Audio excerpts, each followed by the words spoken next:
Hello বন্ধুরা, শিখার রান্না করে সবাইকে ওয়েলকাম জানাচ্ছি। আশা করছি তোমরা সবাই অনেক অনেক ভালো আছো। আজ রান্না করে দেখাবো ডিম ভুনা রেসিপি।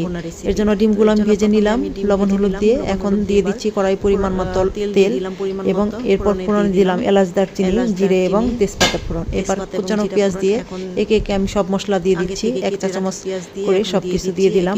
হলুদ গুঁড়া, লঙ্কা গুঁড়া, ধনিয়া গুঁড়া এবং জিরে গুঁড়া এবং পরিমাণ মতো লবণ দিয়ে ভালো করে কষিয়ে নিলাম। এখন সামান্য একটু জল দিয়ে দিব। জল দিয়ে আরও কিছু সময় কষিয়ে দিয়ে দিলাম আদা রসুন পেস্ট। এখন আর একটু সময় কষিয়ে নেব। তো এভাবে কষিয়ে নিচ্ছি। কষানো কমপ্লিট। এখন দিয়ে দিব পরিমাণ মতো জল। জল দিয়ে কিছু সময় রান্না করে নেব। এরপর ফিরে আসবো। তো কিছু সময় পর ফিরে এলাম। এখন দিয়ে দিচ্ছি আগে থেকে ভেজে রাখা ডিম। তো এভাবে ডিমগুলো দিয়ে দিলাম। ডিমগুলো দিয়ে এখন দিয়ে দিচ্ছি ভাজা জিরে গুঁড়া এবং গরম মশলা গুঁড়া। তো আমার রান্না কমপ্লিট।